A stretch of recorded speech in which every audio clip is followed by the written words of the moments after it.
사람이 대학에 합격한다든가 혹은 주식 투자를 해서 대박을 쳤다든가 또는 반대로 죽을 뻔한 위기가 있었다든가 이런 특별한 상황을 만나면 이전과는 확연히 다른 변화가 생깁니다. 또 그렇다고 사람이 반드시 특별한 일을 만나야만 인생의 변화가 생기는 것은 아니죠. 작은 깨달음 하나 혹은 내 옆에 있는 한 사람으로 인해 인생의 변화가 생기기도 합니다. 제가 고등학교 때 저를 담임하셨던 선생님이 계세요. 이병모 선생님이라는 분이었는데 이분이 저 때문에 마음고생을 참 많이 하셨거든요. 제가 고등학교 때 3년 동안 무단결석을 한 게 총 86일이에요. 거의 한 학기 정도를 무단결석을 한 거죠. 방학이 없었으면 아마 훨씬 많았을 것 같아요. 나중에 대학 입시를 쓸 때 원서를 이렇게 쓸 때 보니까 선생님이 무단결석을 중에 70일을 병으로 결석한 걸로 처리를 해주셨더라고요. 그래서 무단결석이 16일만 가지고 처리를 했어요. 그래서 이제 수능 점수에서도 일단 좀 그땐 학력고사였는데 점수가 빠지기도 하지만 감점을 받기도 하지만 아니 어느 대학이 무단결석 86이라는 학생을 점수가 된다고 해서 뽑겠어요. 이건 기본적으로 탈락의 대상이죠. 저는 그 선생님 때문에 대학을 들어갈 수 있었다고 생각을 합니다. 그 선생님이 참 저를 위해서 많은 애도 써주셨고 걱정도 많이 해주셨고 또는 때로는 때리기도 하셨는데 하여튼 종종 생각이 굉장히 많이 납니다. 우리 인생을 돌아보면 이런 사람들이 이렇게 나에게 영향을 끼친 사람들이 나를 변화시킨 사람들이 하나씩은 있어요. 혹은 그런 상황들이 한 번쯤은 다들 있죠. 크게 어디에 뭐 신문에 날 만큼 그런 큰 일이 아니라도 소소한 작은 일들이지만 나를 변화시켰던 일들이 있죠. 그렇게 해서 우리 인생은 변화해 가며 여기까지 온 거예요. 신앙생활도 똑같습니다. 주변에 보면 특별한 일을 겪고서는 신자가 되는 분들이 있습니다. 저처럼 파산을 경험했다던가 혹은 죽을 병에 걸렸다던가 이런 일을 겪고 나서 신자가 되는 분들도 있습니다. 그러나 믿음은 반드시 그런 특별한 일들을 통해서만 이루어지진 않습니다. 오히려 일상적인 일들 속에서 만나는 그런 상황 속에서 우리의 영혼이 변화되는 경우가 훨씬 많습니다. 종교개혁가 루터는 자신의 영혼을 변화시키기 위해서 자신의 구원을 확신하기 위해서 수많은 특별한 일들을 합니다. 그 당시에는 수도원에서 고행을 주로 했었거든요. 금식은 기본입니다. 노동을 하고 자기를 학대하고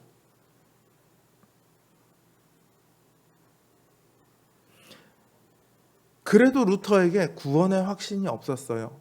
루터에게 구원의 확신을 준 것은 루터를 변화시킨 것은 늘 루터의 곁에 있었던 루터가 늘 보던 성경 구절 단 한 구절이었어요.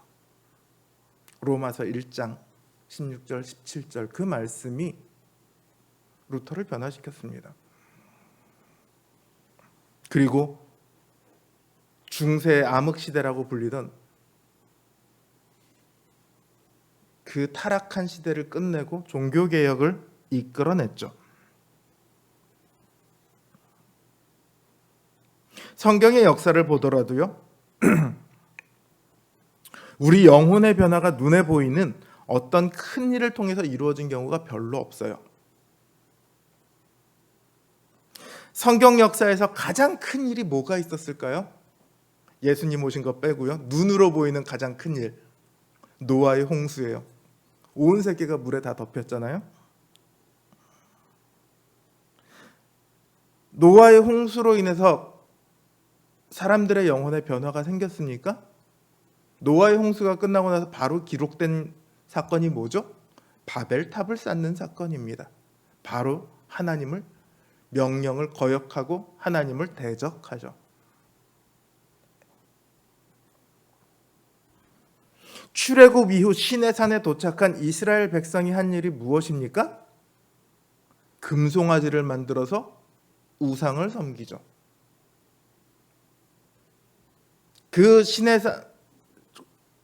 시내반도 그 광야를 40년을 헤매고 나서 가나안 땅에 들어간 이스라엘 백성이 한 일이 무엇입니까? 가나안 땅에 우상을 섬기죠.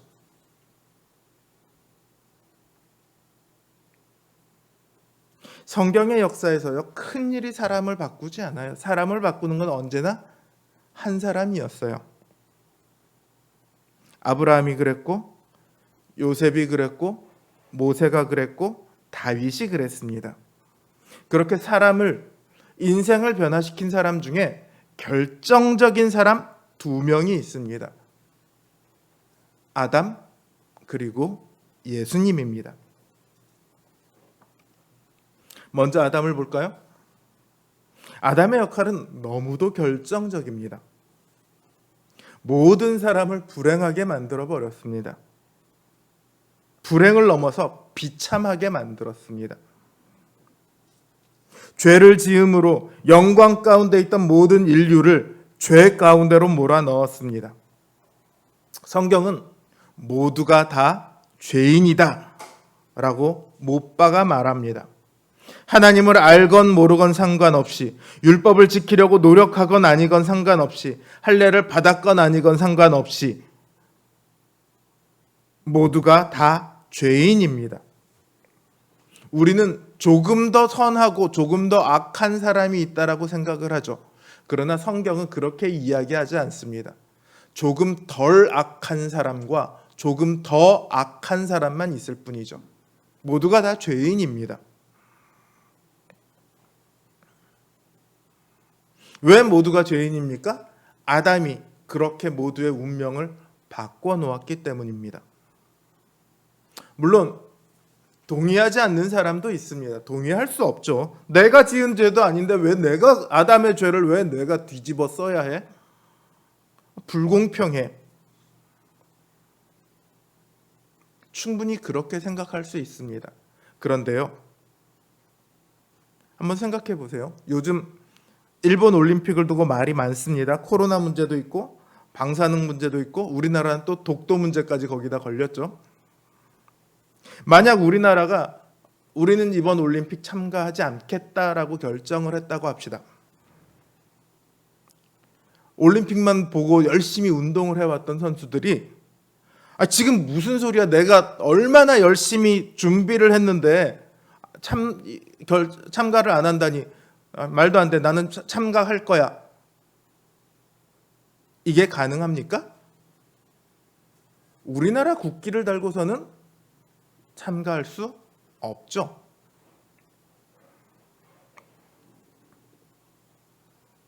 이번에 한미 정상회담을 통해서 수십 년 만에 미국과 미사일 지침을 폐기했습니다. 이전에는 아무리 국방이 중요해도 만들고 싶어도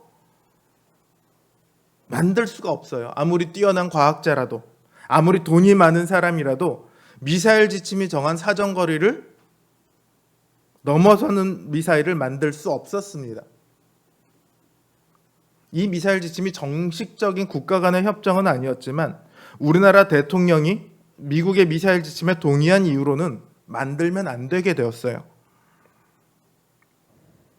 왜 그렇습니까? 대통령이 우리나라의 대표이기 때문에 그렇습니다.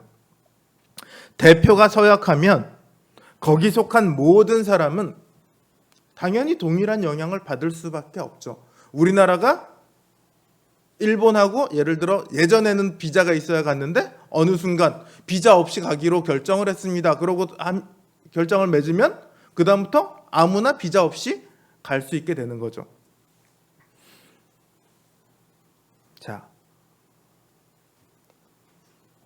아담은 이런 우리의 대표였습니다. 그래서 아담의 그 죄가, 그 죄의 결과가 우리 모두에게 영향을 끼치는 거죠. 어떤 분은 그래요. 아담이 정말로 우리의 대표라고? 아담이 우리의 대표라는 증거가 어디 있어? 가장 명확한 증거가 있습니다. 아무리 부인하고 싶어도 부인할 수 없는 증거가 있어요. 죽는다는 점입니다. 아담이 죄를 짓기 전에는 죽음이란 것이 없었어요. 아담이 죄를 지음으로 사망이 우리에게 들어왔습니다. 그 이후로 안 죽은 사람이 있나요? 성경에서 특별한 사람 두 사람을 얘기하고 있습니다. 죽지 않은 사람을. 에녹하고 엘리야하고. 이 특별한 두 사람을 빼고 나머지 보통 사람들 중에 죽지 않은 사람이 있나요?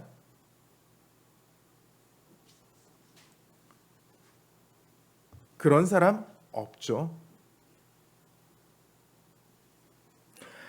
아담은 인간의 대표였습니다. 인간의 대표로 하나님 앞에 서 있었고요. 인간의 대표로 하나님 앞에 죄를 지었고요. 인간의 대표로 사망이라는 벌을 받았습니다. 그가 대표이기 때문에 그 이후로 태어난 모든 사람들은 아담에게 속한 사람들이에요. 그래서 아담과 같은 형편에 처하게 되었습니다. 모두가 다 죄인이고 하나님의 진노 아래 서서 사망을 두려워해야만 하는 그런 존재가 되었죠.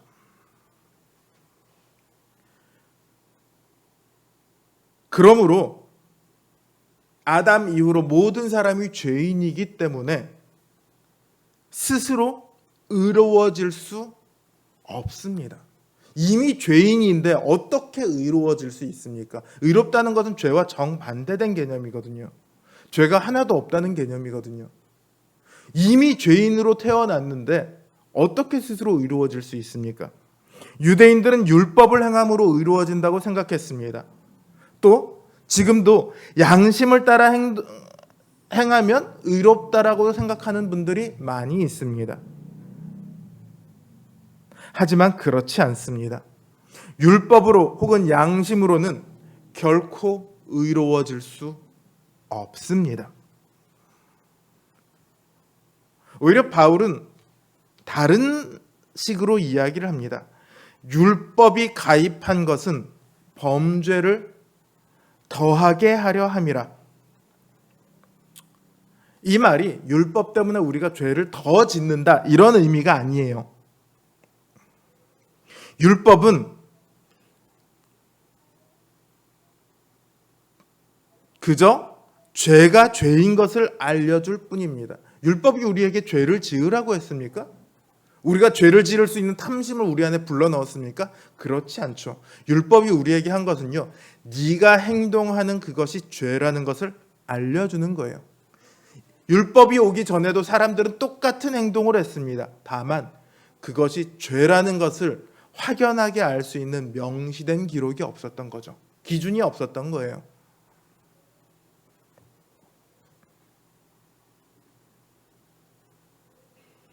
자신은 죄인지 몰랐을지라도 하나님 보시기에는 죄였죠.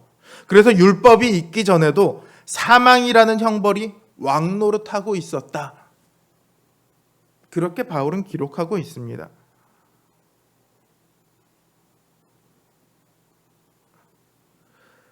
그러나 이제 율법이 온 이후로는 그게 죄인 것을 깨닫게 됩니다. 그래서 율법이 가입하였으나, 이 얘기는 뭐냐면, 가입하긴 어디를 가입해요?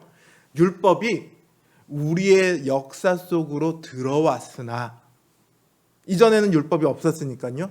율법이 중간에 생겨났으나 율법은 죄를 해결하지 못하고 그저 죄의 상황을 더 두드러지게 할 뿐이다. 이렇게 얘기를 합니다. 이 당시에 바리새인들이 어떻게 얘기합니까? 유대인들이 어떻게 얘기합니까? 율법으로 의로워질 수 있다. 바울은 반대로 얘기하죠. 율법은 죄를 더할 뿐이다.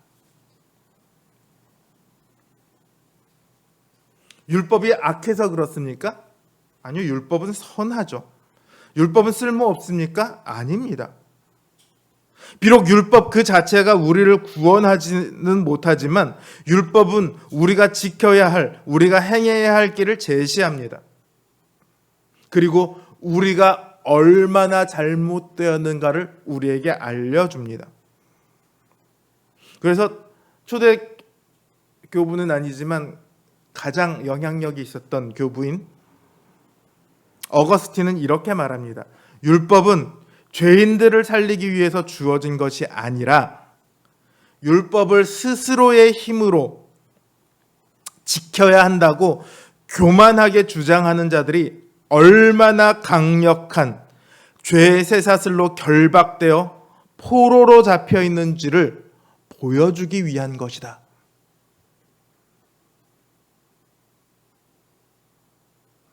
어거스틴의 말처럼요, 율법은 우리가 얼마나 강력한 죄의 쇠사슬 아래 놓여 있는지 그것을 깨닫게 합니다. 율법 아래 교만하지 못하게 합니다.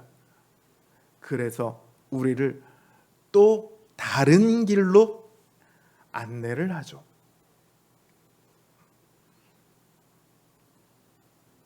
또 다른 길입니다.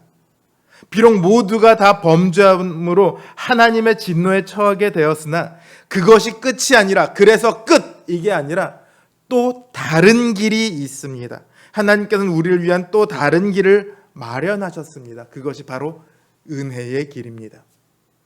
우리 스스로가 우리를 구원하는 것이 아니라, 우리 스스로 의로워지는 것이 아니라 우리가 행하지 않은 다른 어떤 것으로 우리를 의롭게 하는, 우리를 구원하는 길, 은혜의 길이죠. 이 길 역시 한 사람을 통해 마련되었습니다. 바울은 아담이 오실 자의 표상이다 이렇게 말합니다. 표상이란 말은요, 상징해서 보여주는 거예요. 보이지 않는 걸 상징해서 보여주는 거예요. 흔히 성경을 두고 예표다 이런 표현을 종종 쓰기도 하는데, 예표라는 것도 미리 보여주는 거예요. 아직 보이지 않는 것을. 아담이 오실 자의 표상이라는 말은요, 아담이 모두의 인생을 바꾼 것처럼 오실 자 역시 모두의 인생을 같은 방식으로 바꿀 것이라는 말이에요. 곧 모든 사람의 대표로서 하나님 앞에서 우리의 인생을 바꿀 다른 한 사람이 더 남아있다는 말이죠. 그분이 바로 예수님입니다. 그래서 예수님을 두 번째 아담이라고 그렇게 표현하기도 합니다. 예수님께서는 죄인인 우리를 위해 이 땅에 오셨습니다. 그리고 우리의 대표가 되셔서 하나님께 모든 순종을 다 행하셨습니다. 심지어 죽기까지 순종하셨습니다. 그리고 예수님 이후로 예수님께 속한 모든 사람들은 이제 의로움과 생명의 면류관을 얻게 되었습니다.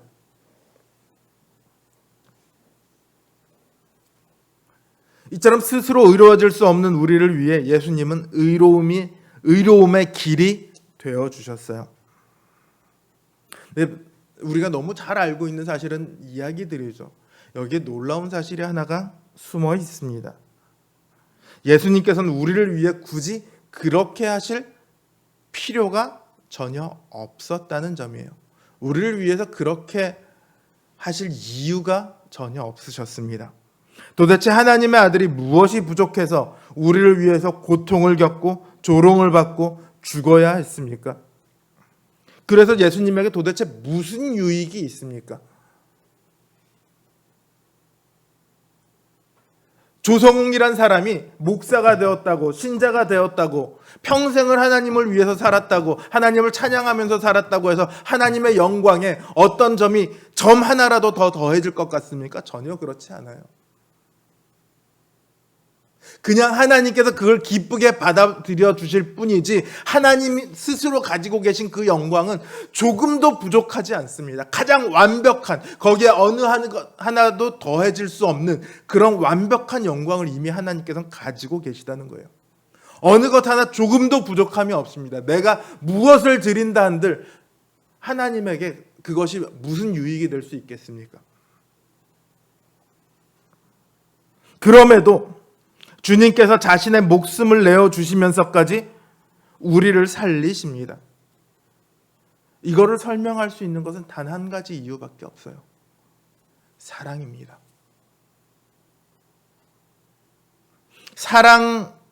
사랑이어야만 모든 것이 다 설명이 될 수 있습니다. 이 사랑을 우리는 안다고 하지만 사실은 잘 몰라요. 성경이 한 번을 읽고 두 번을 읽고 세 번을 읽고 네 번을 읽고 100번을 읽어도 날마다 새롭습니다.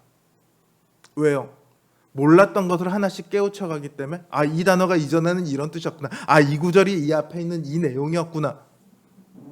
이게 뒤에 가면 이렇게 연결되는구나. 그걸 깨우쳐가기 때문에요? 아니요. 성경이 날마다 새롭고 날마다 달콤한 것은 그 안에 숨어있는 사랑을 조금씩 더 알 수 있기 때문입니다. 그 사랑을 깨달아가기 때문에 날마다 새롭습니다.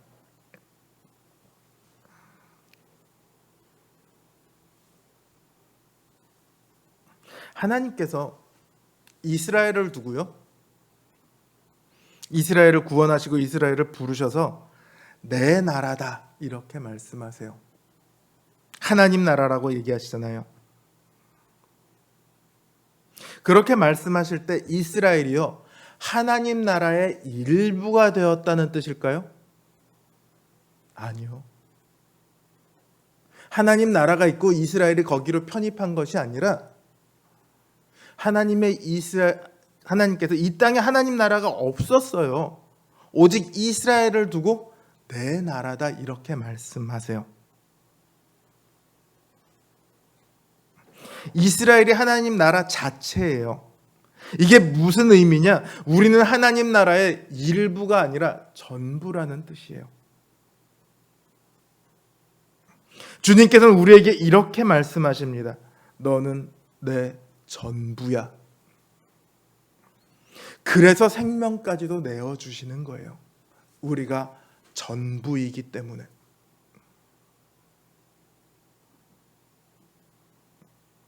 말도 안 되는 사랑이죠. 언제 우리를 사랑하셨습니까? 우리가 원수였을 때에.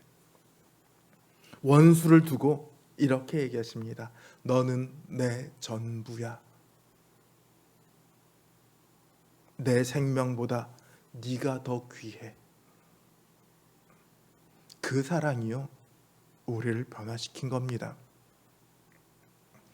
우리가 아무것도 하지 않았지만 주님의 그 사랑이 있기에 이제 우리의 인생은 전혀 다른 인생이 되었습니다. 아담은 죄를 통해 죽음을 가져왔지만 예수님은 우리에게 영생을 주셨습니다. 아담으로부터 시작된 죄와 사망에 갇힌 불행한 인생들이 예수 그리스도의 사랑과 은혜로 말미암아 의와 생명이라는 확고한 영생의 소망을 갖게 되었습니다. 그것도 흔들리지 않는, 어떠한 일이 있어라도 반드시 주어지게 될 그 영생이라는 소망입니다. 그러니 어찌 즐거운 일이 아니겠습니까? 돈이 없어서 고민하던 사람이 로또 1등에 당첨되었습니다. 사람들에게 돈을 빌리러 다닐까요? 날마다 울면서 걱정할까요? 그럴 일 없죠. 고3 수험생이 대입에 합격했습니다. 계속해서 하루 서너 시간씩 자면서 과외를 받고 학원을 다닐까요? 그럴 일 없죠. 몇 년째 취업 준비를 하느라 창피하기도 하고 돈도 시간도 아까워서 친구들 모임에도 안 나가던 사람이 대기업에 턱하니 입사를 했습니다. 친구 모임에 안 나갈 이유가 있습니까? 아니요, 나가죠. 인생이 변화되면 살아가는 양식도 달라지는 거예요. 그래서 우리에게 즐거움이 있습니다. 성경은요, 우리에게 즐거워해라 이렇게 명령하지 않습니다.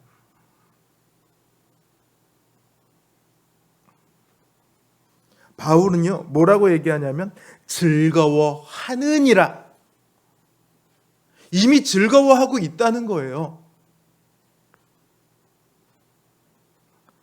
목사들도 마찬가지예요. 즐거워하라고 명령하는 사람이 아니에요. 바울이나 여기 있는 저와 같은 설교자들은 여러분 즐거워하십시오. 무슨 일이 있더라도 즐거워하십시오. 즐거워하지 않으면 큰일이 일어납니다. 그거는 믿음이 잘못된 겁니다. 즐거워해야만 합니다. 이렇게 명령하는 사람들이 아니라고요. 우리가 즐거워해도 된다는 걸, 즐거워할 이유가 있다는 걸 알려주는 사람일 뿐이에요. 즐거워하는 건 이제 여러분들의 몫이죠. 아, 내가 즐거워할 이유가 있구나. 이 모든 어려움 속에서 내가 얼마든지 즐거워할 수 있구나. 이것이 비록 힘들지만 내가 굳이 그 속에서 힘들어, 낙담하고 절망하지 않아도 되는구나. 여러분 기억하세요.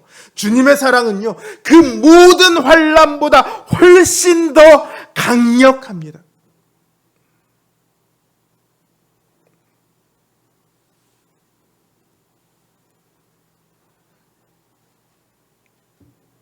그러니 환난을 두려워할 필요가 없어요. 어떤 환난 속에서도 우리는 즐거워할 이유가 충분합니다.